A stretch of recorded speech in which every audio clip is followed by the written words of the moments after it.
Eric wiped the sweat from his forehead as the sun scorched the Afghan horizon.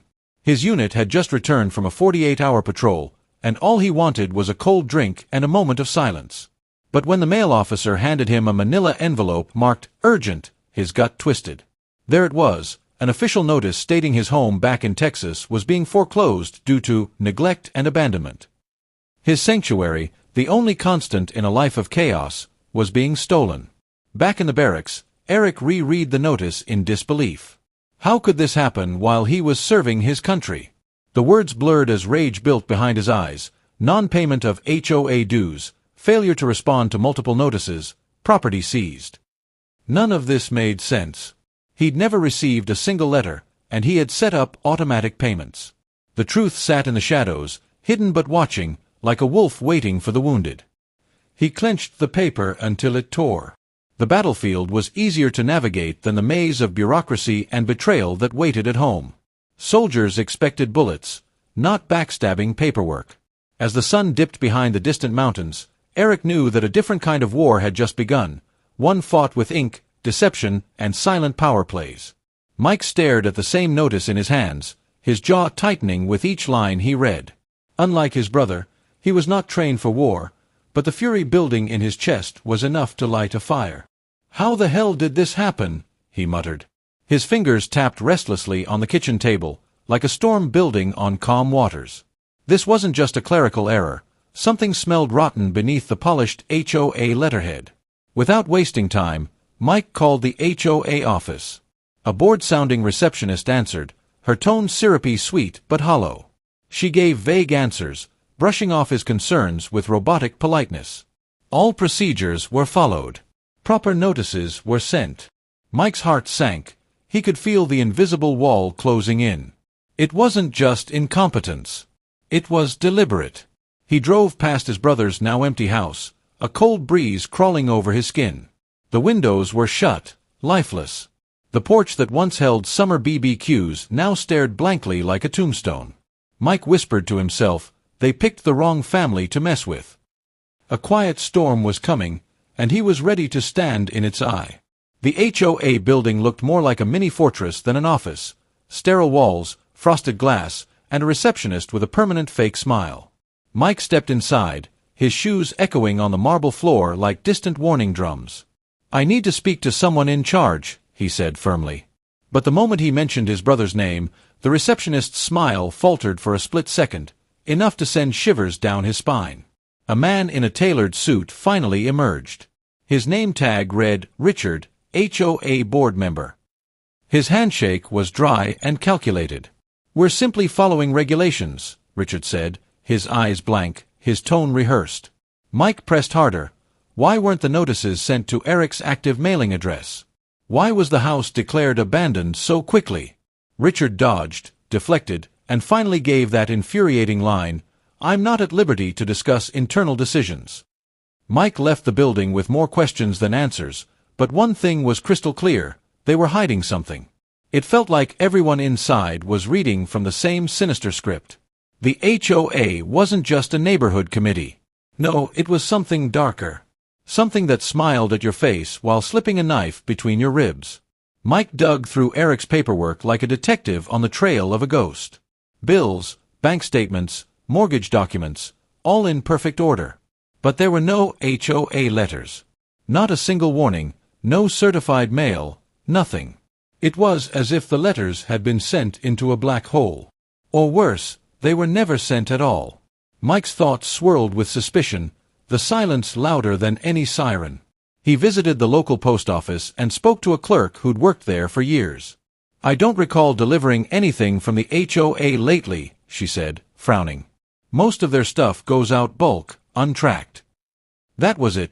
They'd used regular mail, knowing there'd be no paper trail. It wasn't negligence. It was design. They didn't want Eric to see those letters. They wanted him to fail. Mike felt the cold breath of manipulation brush his neck. Someone had been pulling strings while Eric was dodging bullets overseas. It was a setup, clean, quiet, and nearly perfect. But they hadn't counted on a pissed-off little brother with time on his hands and fire in his chest. Mike's hands trembled slightly as he held a printed copy of a county auction record. There it was, in plain ink. Eric's home had been auctioned off 2 weeks ago. And the buyer? Paul Davidson. A familiar name. Mike's eyes narrowed. Paul wasn't just anyone. He was a sitting member of the HOA board. That couldn't be a coincidence. Digging deeper, Mike uncovered minutes from an HOA meeting that made his blood run cold. Paul had recused himself from the vote to auction the property, but not before strongly advocating for the action in prior meetings.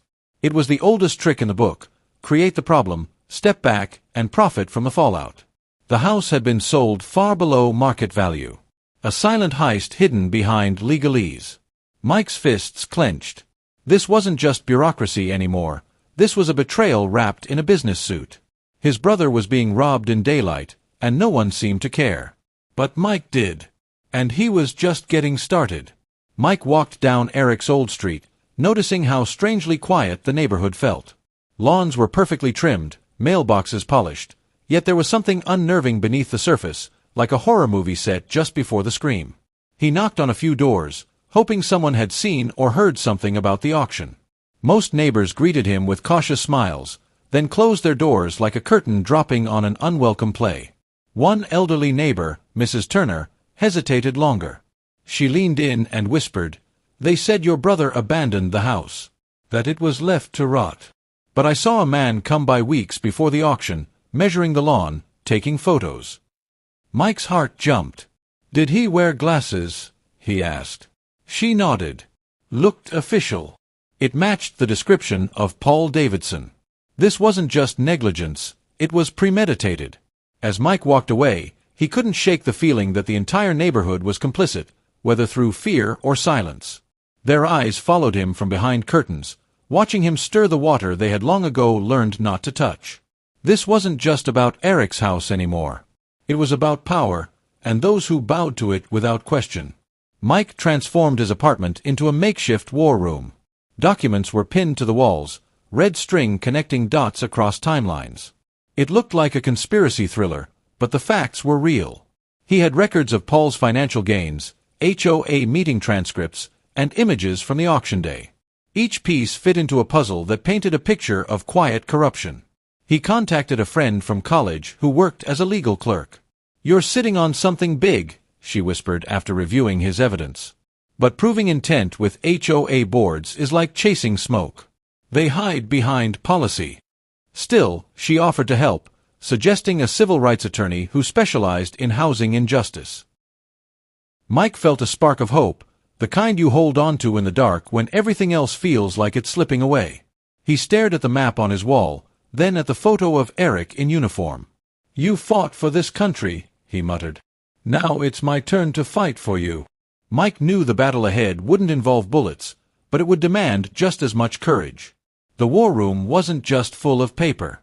It pulsed with a brother's rage and the hunger for justice. Mike filed a Freedom of Information Act request with the city. Days later, a package arrived filled with scanned correspondence between the HOA and local government offices. As he sifted through the papers, one file stood out, a letter marked "Confidential," sent from Paul Davidson to the county clerk.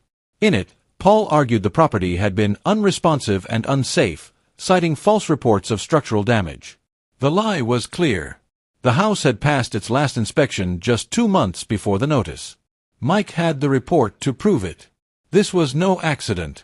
This was falsified data, a false alarm meant to push the auction through under emergency exception codes. His pulse raced. Paul had committed perjury. That single document could crack everything wide open. Mike scanned the letter into a flash drive, backing it up in 3 places. This wasn't just fuel, this was dynamite. But he knew once it exploded, there would be fallout. People like Paul didn't go down without a fight. Mike was ready. Because now he wasn't just defending a house, he was exposing a machine built to crush the powerless. Mike sat down in front of his laptop, the blue glow lighting his determined face. He wrote an email to several investigative journalists, attaching key documents and a summary of what had happened. Subject line: HOA corruption, a soldier's home stolen while serving overseas. It was bait, and he knew it. But this story deserved a spotlight. A local news outlet responded within hours. "This could be explosive," the reporter said during their phone call. If we verify this, it's going public. They met in person 2 days later. Cameras rolled as Mike laid out the evidence. Footage of Eric in uniform was played alongside clips of the house, now eerily empty. The story struck a chord, a soldier betrayed not on the battlefield, but in his own backyard. By the end of the week, the segment aired. Comments flooded in, outrage growing by the hour. Veterans, neighbors, even strangers demanded answers. Paul Davidson's name was suddenly whispered not with respect, but with suspicion. Mike smiled grimly. The first stone had been thrown. The ripples were coming, fast. The morning after the news report aired, Mike found a notice taped to his apartment door. It was from a law firm representing Paul Davidson. "Cease and desist," it read, accusing Mike of defamation, slander, and intentional damage to reputation. His hands shook, but not with fear, with fury. Paul had drawn the first counterattack, and it was exactly what Mike expected. He handed the notice to his lawyer, who smirked. "This is a scare tactic. If he sues, we can open discovery, and that's the last thing he wants." Mike realized the lawsuit wasn't about winning. It was about silencing.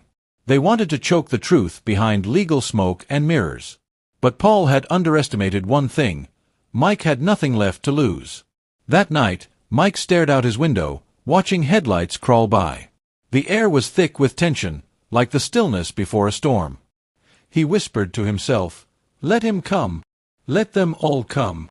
Because this wasn't the end. It was only the beginning of a reckoning. Mike entered the courthouse like a soldier walking into enemy territory. His boots echoed through the marble halls as if each step dared someone to stop him. In his hand was a formal motion to challenge the legality of the property auction, his first real strike in court. As he handed it over to the clerk, he caught the eye of a man in a tailored suit, whispering something to a colleague. Paul's lawyer, no doubt. Watching.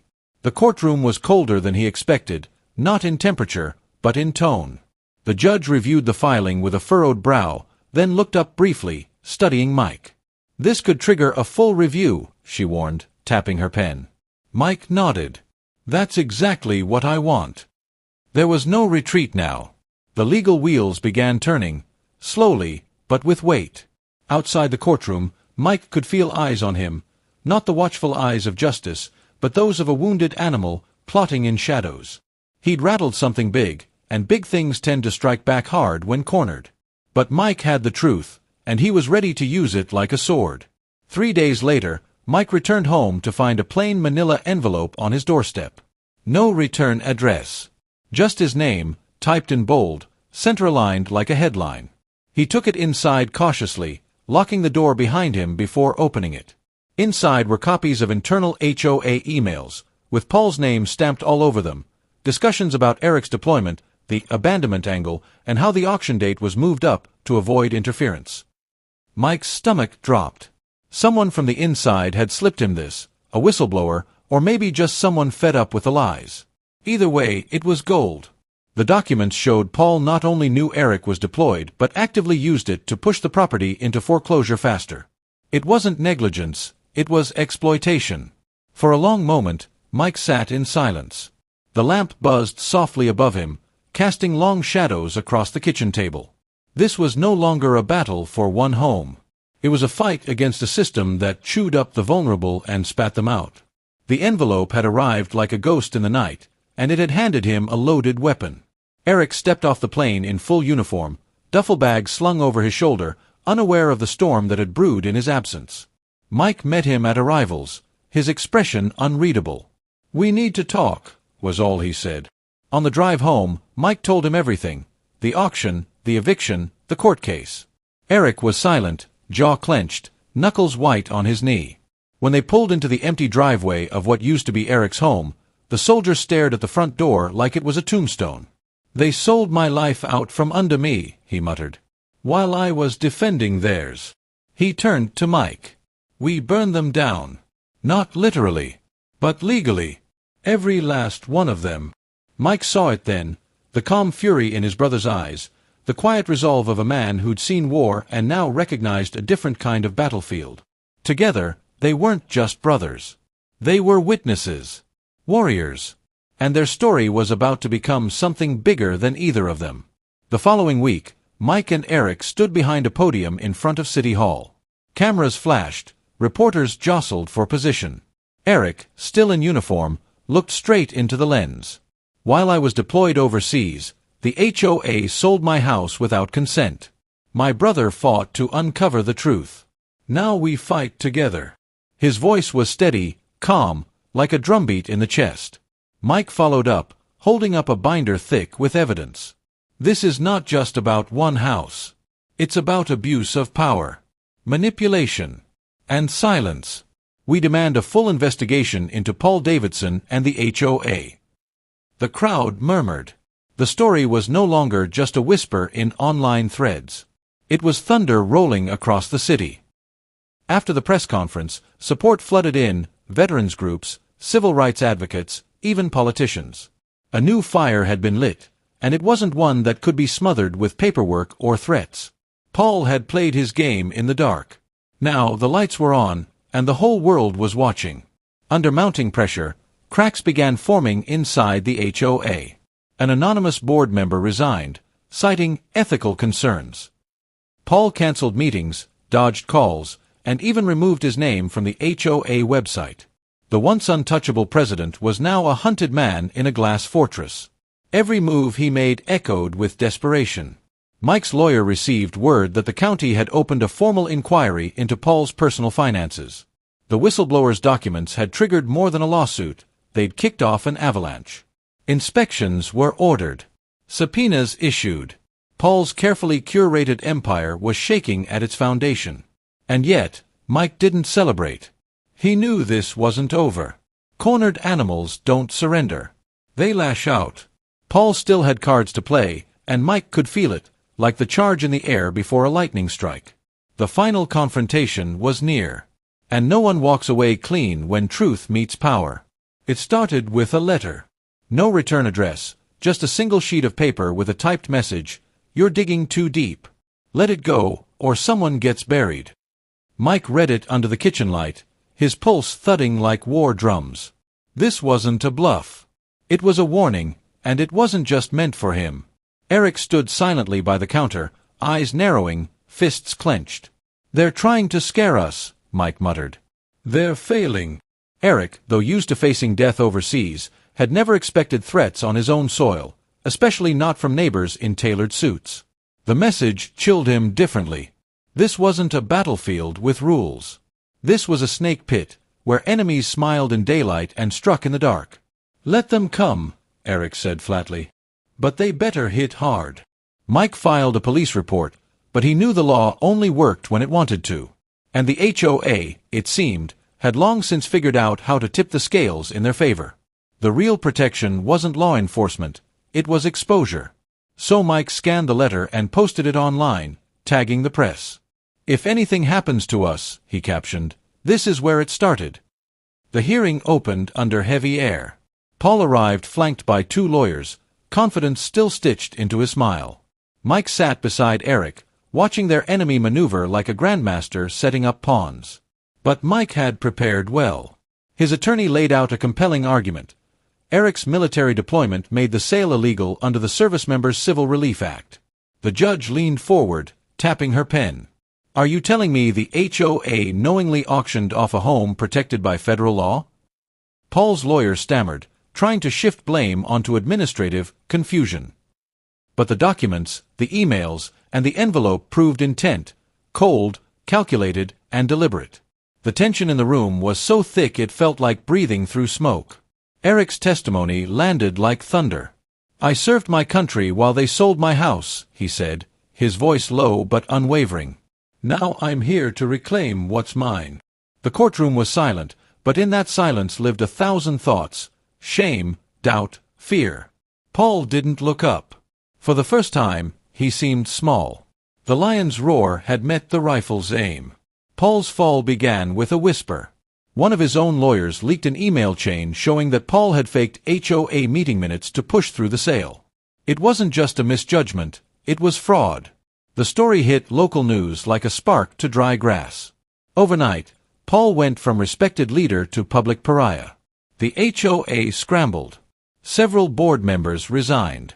Others turned on Paul, offering testimony in exchange for immunity. The betrayal was swift, surgical, like sharks turning on a bleeding alpha. Paul was left isolated, his empire cracking around him. Mike watched it unfold with grim satisfaction. The man who had once controlled everything was now running out of places to hide. But with collapse came danger. Mike received another message, this time a phone call from an unlisted number. A distorted voice whispered, "You think this ends with him? You have no idea how deep it goes." Mike sat still, cold creeping up his spine. Was this bigger than Paul? Or was this Paul, lashing out with his last ounce of power? At 12:04 a.m., a knock shattered the quiet of Mike's home. He reached for the bat beside the door, heart pounding like a war drum. Through the peephole, he saw a figure in a hoodie. "Who is it?" he barked.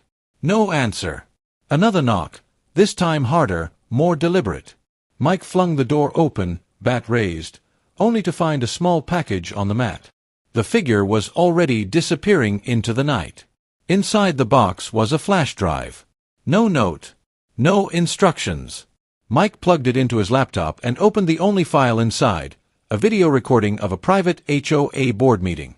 In it, Paul casually bragged about cutting corners and using the soldier card to justify quick action. His voice was smug, arrogant, damning.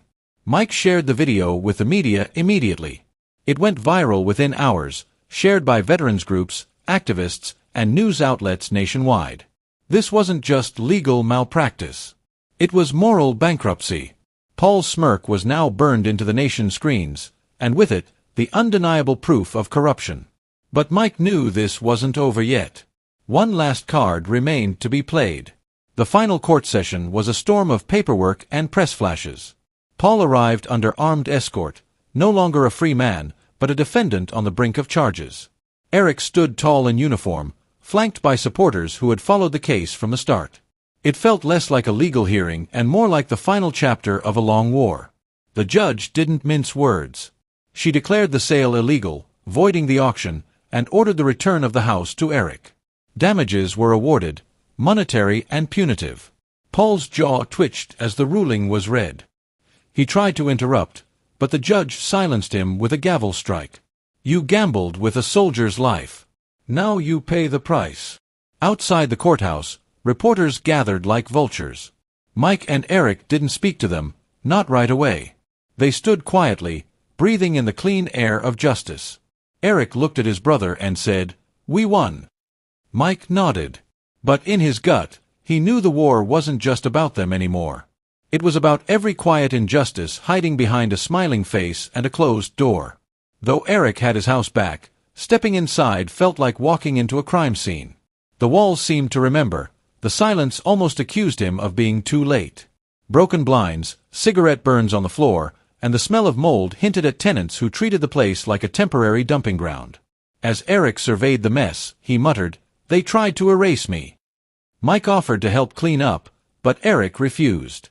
"I need to face it," he said, broom in one hand, flashlight in the other.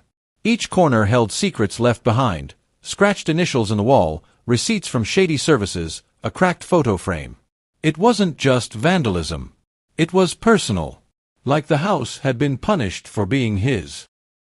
In the attic, Eric found something chilling, a manila folder buried beneath insulation. Inside were copies of HOA meeting transcripts, some not matching the public records. Some included names never spoken aloud before. The folder was labeled in rushed handwriting, for leverage. A weapon stashed by someone who didn't trust their own allies. Eric's hands trembled. This wasn't over. It was deeper than they'd feared. Mike brought the documents to a local journalist, Julia Torres, who had been quietly following the case since it broke. "This proves there were more people involved," she whispered, eyes darting across the scanned notes. "These names, they're investors. Outside money." Mike leaned in. "How much outside?" Julia just shook her head. "You won't believe it." Digging through public records, Julia uncovered a web of LLCs, paper-thin companies used to funnel funds into the HOA under the guise of neighborhood development. Behind them stood a real estate firm known for targeting distressed properties and reselling them at a premium. One of the names connected to the firm. A local senator's cousin. The stakes had changed. They weren't just fighting a corrupt HOA anymore. They were poking at a nest of political and financial collusion. If this leaks, Julia warned, you'll have more than angry neighbors. You'll have suits with bodyguards watching your mailbox. Mike stared at the screen, the names glowing like fireflies in a storm. Then let them watch, he said. We'll give them a show. Just as Julia prepared to publish the article, a critical witness vanished. One of the former HOA board members, Ron Whitaker, who had agreed to go on record, missed 2 scheduled meetings. When Julia called his cell, it went straight to voicemail. Then the police found his car abandoned near a bridge, driver's side door wide open. No signs of a struggle. No sign of Ron. Mike and Eric were rattled. Ron had been ready to blow the lid off the deeper corruption. Names, dates, offshore accounts. This can't be a coincidence, Eric muttered. But law enforcement labeled it a personal disappearance, citing stress and past debt. Julia wasn't buying it. This feels like a silencer, she said. Later that night, Eric's phone buzzed with an anonymous message, stop or disappear like Ron. The digital ink might as well have been blood. Eric stared at the screen, his fingers tightening around the phone. They think we scare easy, he said. But the message had done its job. Fear seeped into their bones like cold rain. Every step forward now carried the weight of danger. 2 nights later, a fire broke out in the HOA's main office building. Investigators called it electrical, faulty wiring. But Eric and Mike knew better. Especially when Julia reported that someone had wiped the HOA server clean a week prior. That building wasn't just burned, she said. It was erased. The fire felt like a purge. As if someone was sweeping away the evidence before it could reach the surface. Hard drives, contracts, ledgers, all turned to ash in one carefully timed blaze. Mike stood in the crowd across the street, watching the smoke twist into the night sky. They're desperate, he muttered. And dangerous. But every fire leaves behind a trace. Julia found backup files on a cloud drive Ron had mentioned in passing. They thought they burned it all, she whispered, eyes wide. But he had a failsafe. He didn't trust anyone, not even himself. Within those files lay names tied to black money and illegal seizures in other neighborhoods. This was bigger than their town. Much bigger. While going through more of Eric's mail, Mike found a sealed envelope postmarked months earlier, before Eric's deployment had ended. It was from Paul. The letter was handwritten, uneven, as if done in a panic. It read like a confession, or maybe a warning. They made me do it, Paul wrote. If you're reading this, I failed. And they're still watching. Eric read it twice, then once more. Paul hadn't just been a villain, he'd been a pawn. And maybe near the end, he'd tried to resist. The letter hinted at secret meetings, hush money, and people above my pay grade. One phrase stood out. The house was only the beginning. That sentence echoed in Eric's mind like a distant gunshot. Mike scanned the letter and handed it to Julia. I think Paul was trying to save himself, he said. But he left the fuse burning behind him. Julia nodded solemnly. Then it's time we light the rest of it. The story was no longer just about a stolen house. It was a war against a network hiding behind neighborhood signs and fake smiles. And now, it had a paper trail soaked in gasoline. Just when they thought the path forward was clear, a familiar figure emerged from the fog.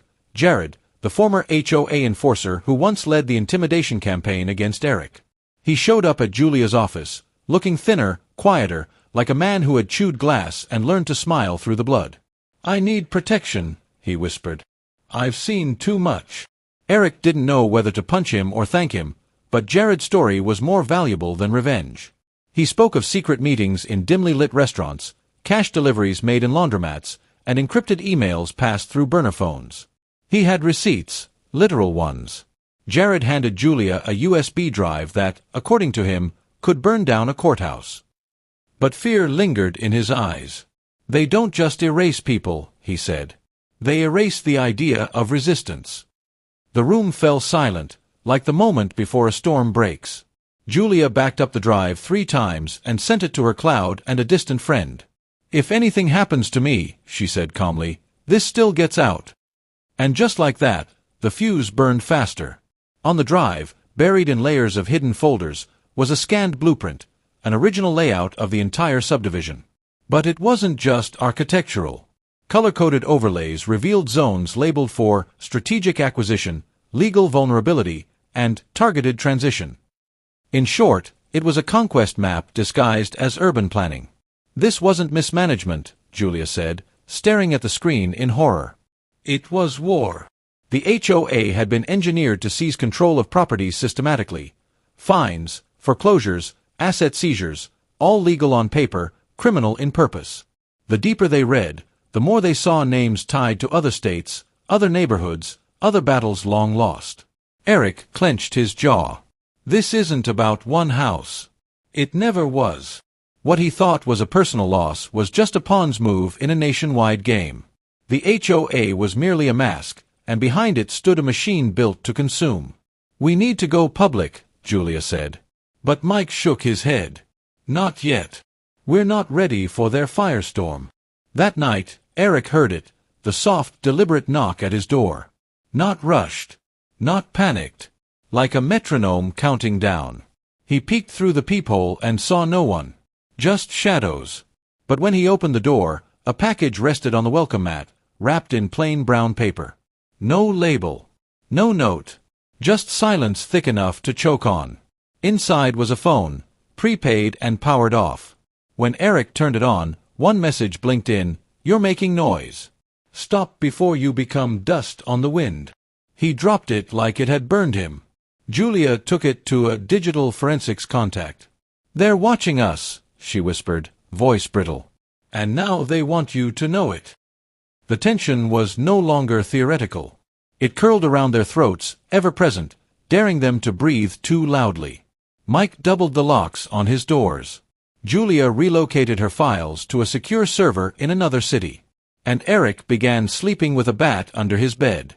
"They think fear will shut us down," he said, "but fear just sharpened my focus." Following a tip from Jared, Julia and Eric visited the local archive, an old government building with dust-thick silence and lights that flickered like they had secrets of their own.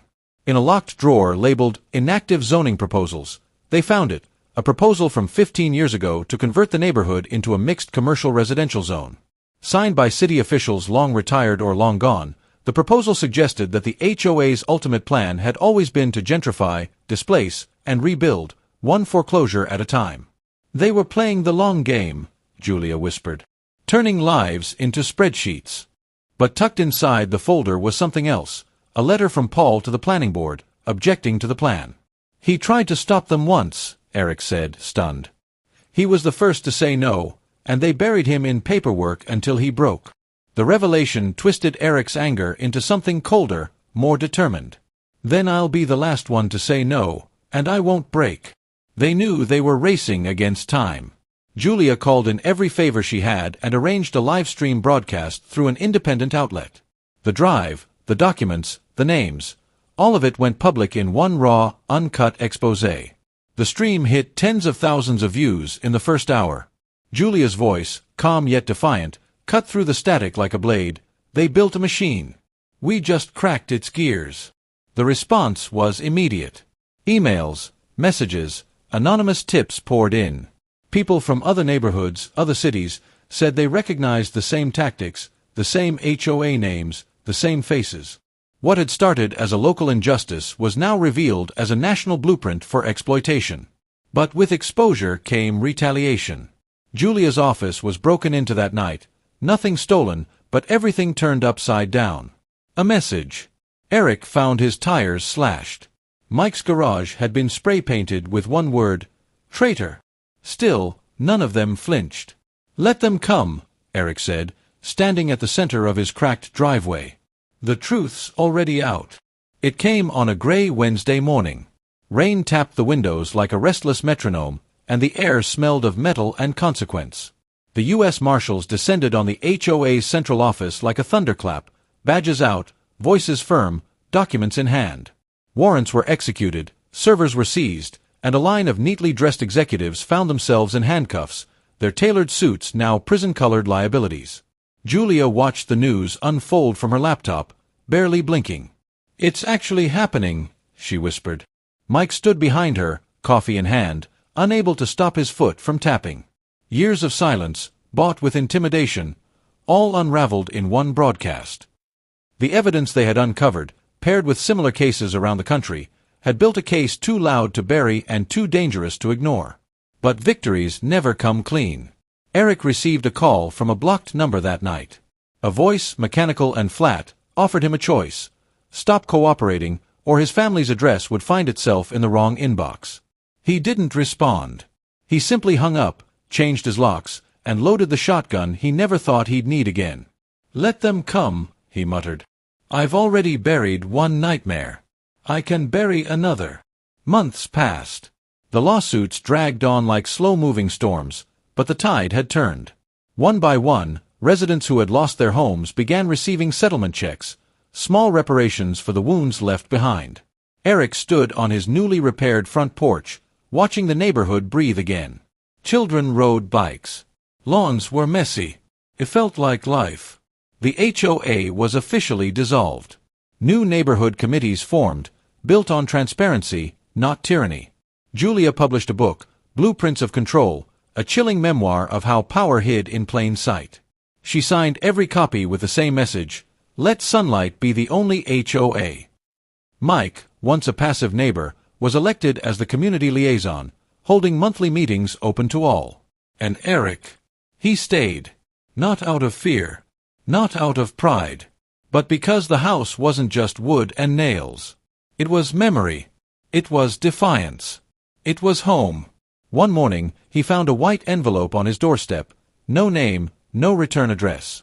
Inside, a single photo. The neighborhood, 15 years ago, when it was still whole. On the back, scribbled in pencil, "You did what I couldn't. Paul." Eric looked up at the sky, eyes stinging. "Rest easy, neighbor. We're finally free."